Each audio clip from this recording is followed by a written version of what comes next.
Hi,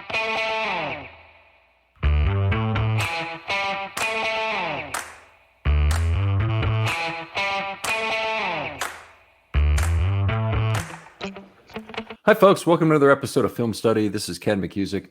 We're here today with a really interesting episode on cap space. And Brad Spielberger from PFF joins us. Brad's been on at least once before, but really appreciate you coming on to talk about your article you posted for PFF on 3-year cap health. Prospectively, this is 23 through 25. First of all, thanks for coming on, Brad. Yeah, thanks so much for having me. And kind of tell us an idea a little bit about some of the impetus behind the article and what you're trying to get at. Yeah, so I think the big thing, the jumping off point is simply that, I think folks want to have a better understanding of the financial situation of their team. Can they add free agents? Can they make trades? All these things. And they look at a static cap space number just for a certain year. And that really does not tell you a whole lot. There are so many more moving pieces going into all these decisions. You can obviously spread cap hits out over a number of years. So you could maybe, use that credit card, so to speak, and that gives you more freedom to spend. You could have a bunch of draft capital, and that maybe enables you to spend because you'll be adding a lot of cheap contracts as well. All these things I wanted to incorporate into this ranking. The last column also simply just what do we currently value your pending free agents? So you might have a ton of cap space, but we already have a lot of money earmarked for a lot of very good internal homegrown players. And understanding they know they want to pay their own guys, so maybe it influences how they operate in the free agent market. All those things cooked together to give us this composite score and composite ranking across the NFL. Okay. All right. Terrific. Now, there's a lot to take on there. Would we like to start with, where would you like to start in terms of the chart, in terms of column by column understanding of how these figures come together? Yeah, we can just go right through it left to right. So we'll start with the top 51 veteran valuation, which is simply the numbers I use for my free agent projections, for just roster valuation, for a lot of the research and work I do here. I essentially turn player production and then, factors like age and things of that nature into a dollar value using the position market the player is playing in, and then projecting, kind of forecasting growth in the market to maybe boost it a little bit if I think, this market's going to increase and therefore all the, commensurate contracts are going to fall in line as well. So it basically spits out a number for every single player on the top 51 off-season roster. And given their production the last 2 seasons, it then gives us a dollar amount. I will say for the Ravens here, I think their number here at 16 is a bit low, and is probably in part because, I use wins above replacement, which is obviously tied to being on the field. And I think Lamar Jackson missing some time the last 2 years, dragged his number down a little bit here from his valuation standpoint. I think he has every right to be the highest paid player in the NFL. And maybe his number's a bit low there. Also, guys like Rashad Bateman, of course, Ronnie Stanley, etc., that have missed time. I think it's maybe they should be viewed as a team that can increase that number from health more so than like they need to add a bunch of talent to this roster. Okay, so great point. So, some people, we will post this, but some people will just be listening to this as a podcast. Brad has the Ravens ranked number 16 in total 51 veteran valuation at $315 million. And the numbers rank from number 1 being the Buffalo at $443 million to number 32 being, let me see, who is it? It's not Green Rams. Bay. The Rams at $253 million. how the mighty have fallen, those Rams, trading away the future a lot. Now, the top 51 veteran valuation, this is a point in time look. So this is like a pre-23 who's on the roster, or does it look at 23 through 25 who's likely to be there for that period? Just current present moment, just who's on the roster right now. So it is obviously a 3-year look, but the idea of having, what do we think their current roster is worth? How good are they? Are they good at expensive positions, or maybe positions that are hard to address in free agency, which tend to be the same, right? Edge rusher, receiver, tackle, etc. If they're good at those spots, and they don't, if they weren't great from a financial standpoint, it would matter less because they're working from a better, beginning standpoint. So that's why I think it's important to have this on here. Okay, very good. And guess we move on to the next category, which is this active draft capital. Yep. So active draft capital is essentially if you've been picked in the last couple of years and you're still on your rookie contract, what we do is we convert every draft pick into a value. So let's say, you're the 100th pick, you're worth this many points on, our draft chart. So I use the overthecap.com draft chart that I created with Jason Fitzgerald. The Jimmy Johnson chart, obviously infamous as well. The first overall pick on both of those charts is 3,000 points, and it goes all the way down to, very few points for the last pick. So it's essentially saying, how many good, cheap, surplus value players do you have on your roster? And then also adjusting for, where were they picked? There is definitely some projection in there, right? Of course, there's busts in the top 5 and there are elite players taking it, Mr. Irrelevant. But nevertheless, trying to essentially account for, should we see growth or should we see young players maybe, grow into good contributors and provide a lot of surplus value because they're still on that cheap rookie contract. So can you give us some examples for the Ravens from this, maybe that underpin this, whether what Kyle Hamilton or Tyler Linderbaum or Bateman are worth or Owe on this draft capital category? Yeah, it's a good shout. So I'll pull up the chart here. But yeah, so the Ravens obviously, I think, show up well here considering how expensive their roster is because they've made some sharp trades, moving on from Orlando Brown, Marquise Brown, getting extra draft capital to have those extra first-round picks and add players in. So let's see. Tyler Linderbaum was the 25th overall pick, if I remember correctly. That's worth about 1,400 points. So like I said, first overall is 3,000. By the time you get to the end of the first round, you're looking at 1,250. So, Linderbaum's worth about 1,400 points on here.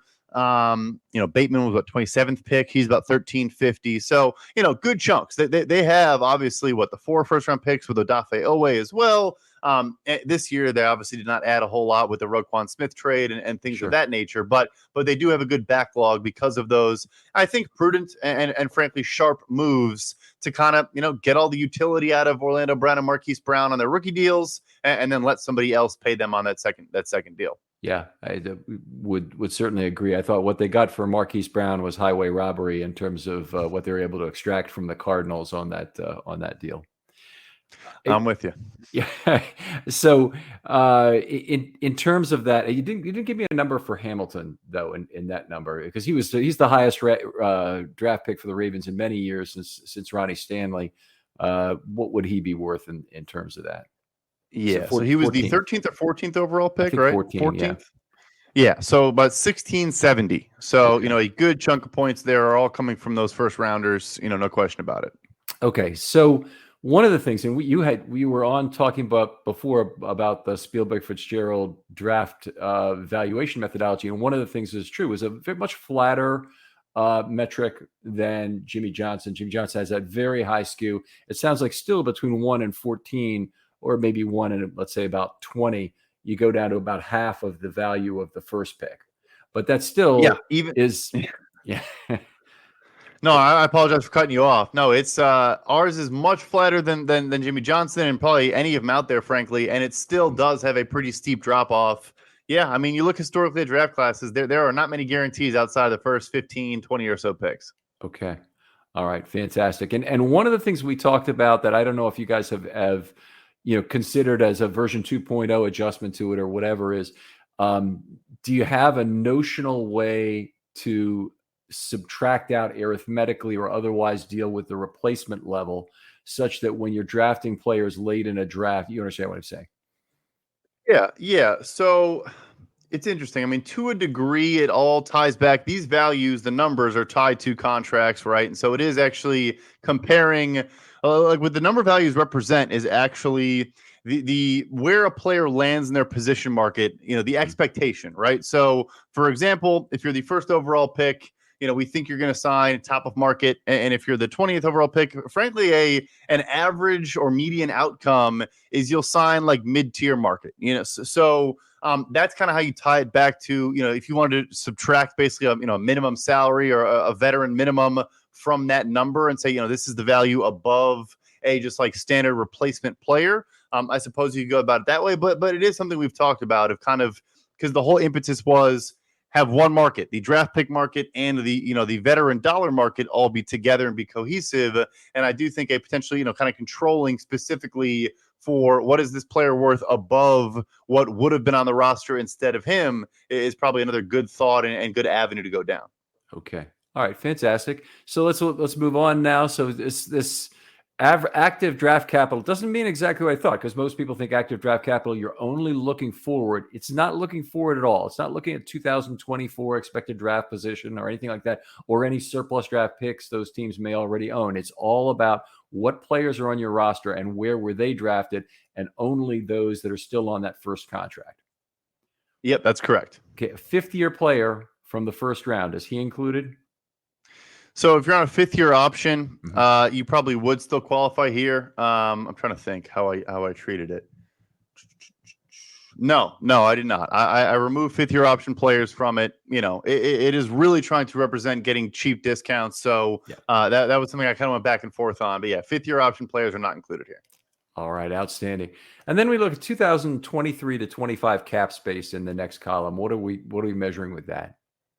Yep. So this is the effective cap space for the next 3 years for every team. What I mean by effective cap space is, we know you need a 51-man roster during the offseason in each offseason.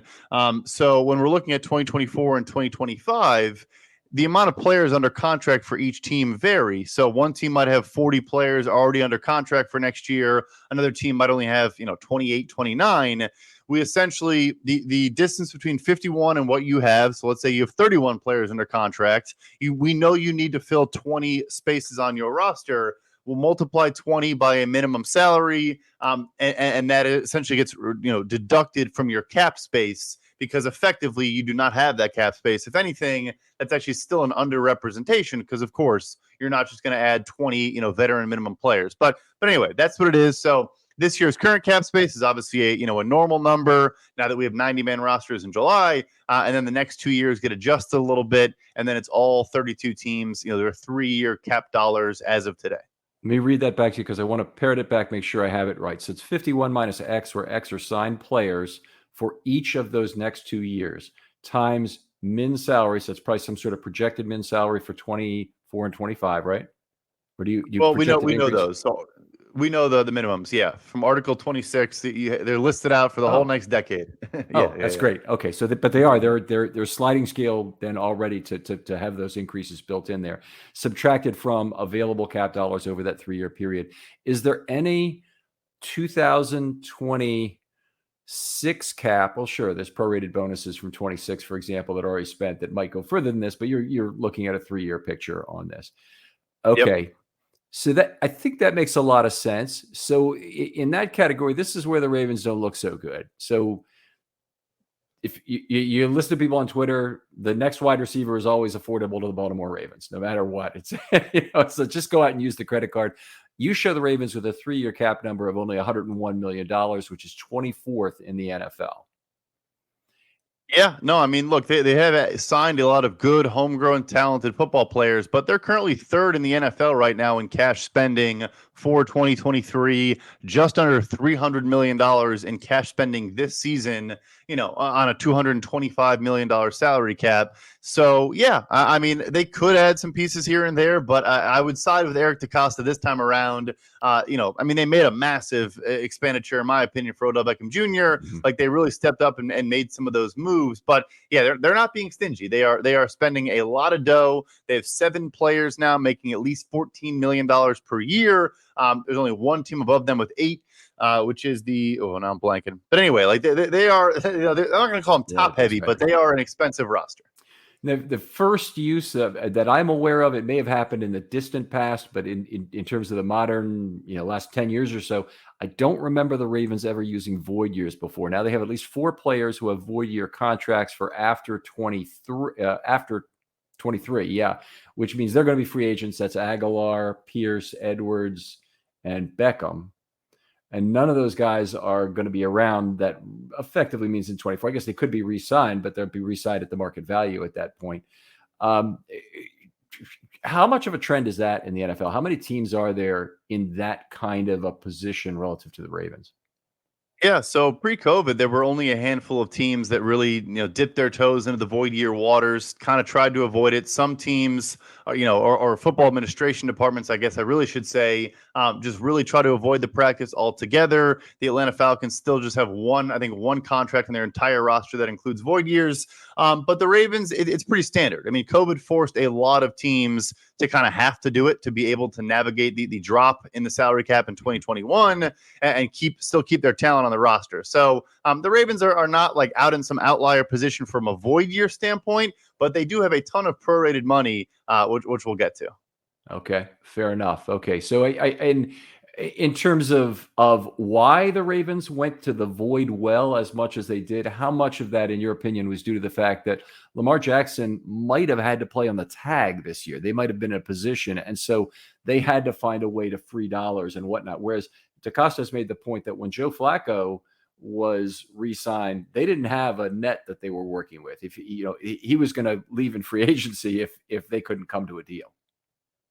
No, I mean his cap number this year is now $10 million less than it would have been with the tag, right? So they obviously cleared a good chunk with the extension. I think it's a big part of it. They had to basically prorate and restructure a ton of contracts to be able to stomach that big 1 year hit for Lamar Jackson. And I think that was, an unfortunate necessity, but that they had to go about it the way they did. I can hear you mentally kind of shaking your head at the Odell Beckham deal and saying this is so un-Ravens-like, and that was certainly my reaction to it. Ross Tucker, any number of other NFL analysts who look at this and say, this just doesn't make any sense at all for a guy who hasn't played in the league for a year with the Ravens' experience with older receivers and whatnot. How do you look at that, or do you look at it more in terms of a olive branch to Lamar to try and get him signed? How do you justify that kind of a move? I think it has to be viewed under the scope of, fold it into Lamar Jackson's extension, and then recalibrate and look at it from a different perspective. Because, look, all due respect to Odell Beckham Jr., he obviously has been a phenomenal football player when healthy. He's not like he's ancient or anything at this point, but it's one of the craziest contracts I've ever seen. I mean, again, and also I have a ton of respect for the Ravens front office. I think they do a phenomenal job. Like you said, it isn't Ravens like. When that number came across, I was like, okay, there must be incentives or some, wonky fake money thrown into this. Yeah, maybe it works out and he bounces back. And again, the olive branch aspect has to be part of it. But I'll tell you, I think it's one of the crazier contracts I've ever seen in my entire life. Yeah, I couldn't agree with you more. Absolutely mind-boggling. So we've gotten through 23 to 25 cap space. The Ravens not in a good space with 101 million there. How about total prorated money? Yeah. So this is where, this is the credit card we talk about. So they have the third most prorated money in the NFL, which is not a good thing, right? It means you're pushing cap hits out into the future to clear current, cap space in 2023. I mentioned they're third in cash spending in the entire NFL. When you want to spend, 75 million more dollars on your roster than that single year's cap space, you got to push cap hits out into the future. So, all those big contracts they have, you have top of market players at a bunch of positions or near the top of the market. That's the cost of doing business at that point, right? Is you're going to have to push some of that out in the future. They're not quite Eagles or Saints level with the prorated dollars, but they're right behind them in third. Look, it's not a disaster. It's not a that is their normal structure. So I will say they are a team that this is actually a general approach for them. Is they do give big signing bonuses, and then you can have some smaller salaries. In maybe the second or third year to kind of stagger cash flows a little bit. Like, it's not like it's out of the ordinary for them. But what it says to me is like this nucleus of players right now, this is the team, right? Like, you're going to keep adding draft picks, sure, but you trade Roquan Smith, make him the highest paid player at his position. Lamar Jackson, the highest paid player in the NFL history. Like, and you go down the list of all the guys they've paid. There isn't some magic fix. They're not going to trade at the deadline for Devontae. Like, none of those silly scenarios are going to happen. This is the squad, and they just need to stay healthy and play good football. All right. Outstanding. In terms of that prorated money, I know you are in touch with Dan Reese online, correct? Dan Reese. That name sounds very. Yes, yeah. He's out in LA, and what he does on this show a lot, and I do a weekly show with him during the regular season, or he did last couple of years anyway. He has a wonderful way of showing the portions of those contracts in 4 categories, and the big one is prorated money because it's already spent. And it can't be restructured no matter how you want to play with it. And he does a great way of showing that. And players who have large purple bars, it's so anti-Ravens, it shouldn't be purple, but basically their contracts, you can't do much with them in terms of extracting additional value from them. But that said, those players who are making a lot of money, they tend to be the only sources of restructuring on the team. If you're in dire need of cap, they're going to make $15 million this next year. Well, at least that can be spread out over 4 years, and you can extract a little bit of additional cap from that. Yeah, no, I mean they kind of have gone to the well. Stanley and Humphrey, that they've been restructured. I want to say both multiple Oh yeah. times. So then you start asking guys like Zettler, good players for sure. What worth his contract, and I think I agree with him. Maybe worth more than his contract. But yeah, they don't have a lot of options, which again does tie back to having a lot of those rookie contract players. Yes, you can't restructure them and clear cap space, but they are benefiting you in that if we see a step from Odafe, Kyle Hamilton already is probably worth more than his deal. Like it helps you to have good players on these cheap deals as well. Of course, that's the gold bars. Those guys on their first contract. The Ravens have a number of pending free agents after 2024. It's a broad set of rebuilds involved, including most of the defensive line, both of their top running backs. They'll still have Justice Hill next year, and Keaton Mitchell, an undrafted free agent, might be the number 2 running back, or maybe the number 1 running back for all that next year. Their defensive line has Broderick Washington, Matabike will be gone. Pierce is on void years already, so he'll be gone. The only guy left will be Travis Jones, who's actually currently signed for 2024. The Ravens' current position, how are they going to be able to compete to find talent at some of these places where it's all draining away from them after 23? Yeah, and in particular along the defensive line, on the interior, it's tough, right? This offseason kind of mirrored the wide receiver market from last offseason, where if you have a good young player, he's going to get extended, right? Where he's not going to reach the open market. There were some guys, obviously, that did make it, Draymond Jones and Zach Allen and Dalvin Tomlinson. But more so there, you're looking at, 28, 29-year-olds or guys that the incumbent team wasn't super interested in keeping around. So, I think they'll be able to do it if they want to, but the defensive line is getting interesting, right? Where, I mean, you need these players like a Jabo and an Owe and Travis Jones, et cetera, to step up and really make their presence felt, because, the Calais Campbell and Justin Houstons of the world, like those guys aren't always going to be around. And Matabike as well. I think he's been a good player so far. I think he's shown flashes, maybe becoming a more consistent down-to-down threat. But yeah, that's honestly, I think the biggest question mark and biggest storyline going into this season. The secondary, the corner room is a bit interesting as well. But for me, it's like, can we see growth and a step from a lot of these young defensive linemen? Yeah, absolutely. And Broderick Washington and Matabike, was my thought that maybe one of them would get signed to a kind of a typical after year 3 Ravens extension. We've gone through most of the offseason. It hasn't happened yet. Of course, there hasn't been that much time, I guess, since the Lamar deal was terminated, but enough for something. Still a possibility? Yeah, no, absolutely. We usually don't see, a ton of these early extensions until right around training camp. You're going to get a bunch of flurry of deals right before it starts, so the team can ensure the guy will be there. But even still, we'll see some drag into August and even right up until week 1. So yeah, I wouldn't hit the panic button or really even be concerned just yet. I'm sure the Lamar deal was occupying the majority of their time, and they can circle back on some of these deals. And Baltimore deserves credit. They've been very good at getting these early extensions done, which gives you great value. Because you get these team friendly deals, the earlier you do it, and they've been open to that a lot over the last couple of years. Yeah, it really helps to have players too who are realistic about their future earnings potential and understand the concept of the divisible benefit on the table. So Chuck Clark, who signed one of those deals, and Patrick Ricard, great examples of players who I think did themselves well and also did the Ravens well in the process. All right, well, fantastic. So now 30th in this total prorated money category is very scary. We go to the final column, which is free agent valuation, 2024 free agent valuation. Talk to us about that.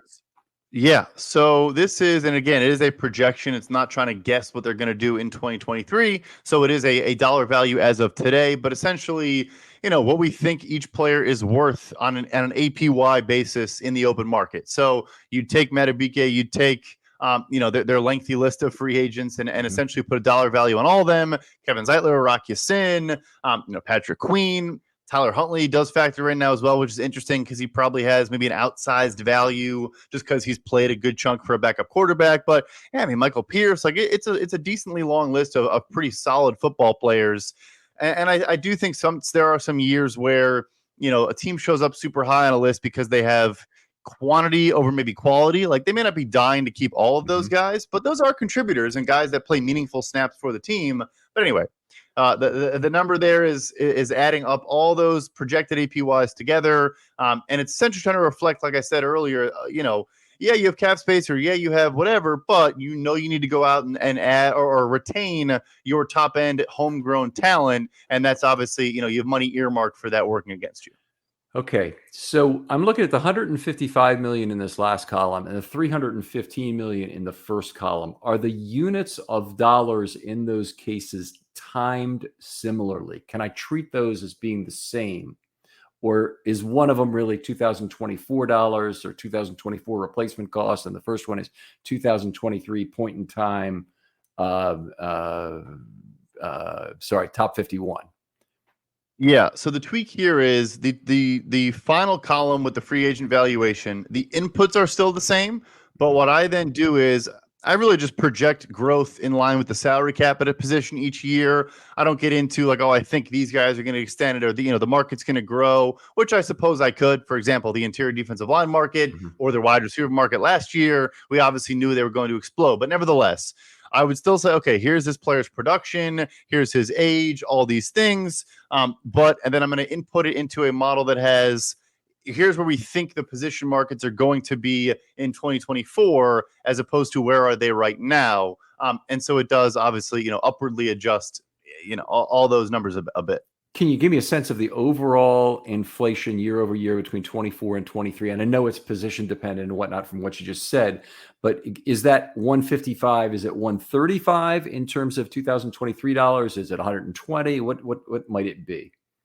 So it's going to be around position by position, probably 6 to 9% would be the growth of what we're looking at is essentially, the APY, right? So we're looking at the top 5 APY each position. And then we put each player, based on their production, they get spit out a percentile, right? So it's okay, we think this guy is going to sign in the 80th percentile of their respective position market. And then we take that as a product of where the market is, or where we think it's going to go.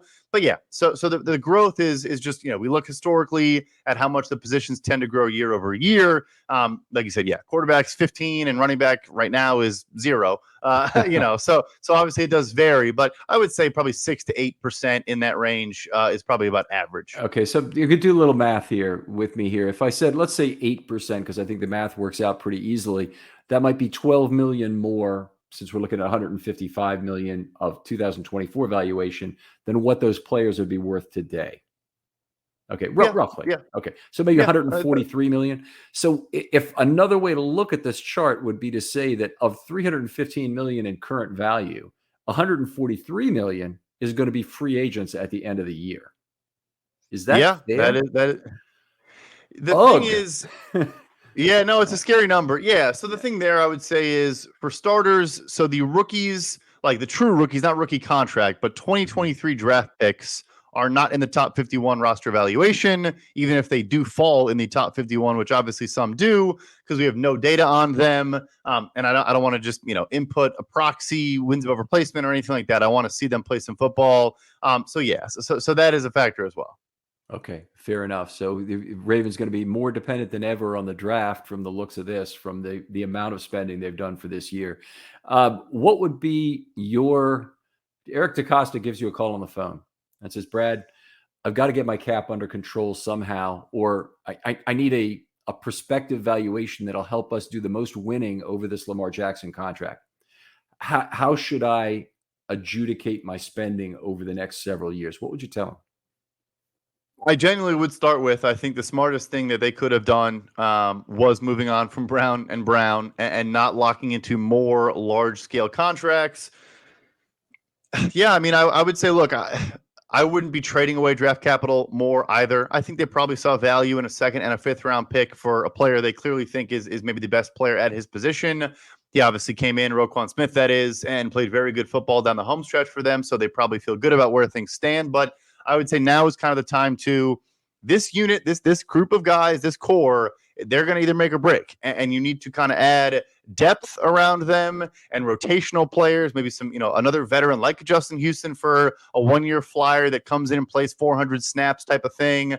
Like I would say, yeah, if I'm you, I'm not operating in the upper tier of the free agent market. Look, I think Ben Powers is a phenomenal player as well. Mm-hmm. He graded super high for us as a pass blocker last year. I think they probably had to make that tough decision and let him walk. So I think they're doing all the right things. It really is, honestly, I think it comes down to Owe and Ojabo and Metabike and Travis. Like those guys need to make an impact. And if they do, they're in a good spot. Okay. All right. Fantastic. Brad, outstanding stuff. Always your analysis is got great depth to it, and you understand what you're talking about, obviously, in terms of a lot of the NFL teams individually. Really appreciate you coming on to do this. Tell folks, first of all, where can they find this exact article so they can read through what we've just discussed? Yeah, well, first, thank you so much for having me. Always a good time. This article is at pff.com. If you probably Googled 3-year cap analysis PFF, I'm sure it would come up for you. And that's where all my content is coming out of pff.com. And I should plug any contract or salary cap or anything like that. Overthecap.com is a great resource. It's where we get all of our data, and it's a wonderful resource for anyone that wants to learn more about salary cap, contracts, etc. All my cap search or contract search stuff start with OTC and then the player's name. So, yep. All right. Brad, outstanding. Thanks so much for coming on. Other folks out there, if you'd like to be on a Film Study short, hit me up. DMs are always open on Twitter. I'll respond to you very quickly. There's still time in July during this slight down period to have a show or two that I could add, and I'd always enjoy talking to new people. Brad, thanks so much for coming on. Thank you. And we'll talk to you next time on Film Study.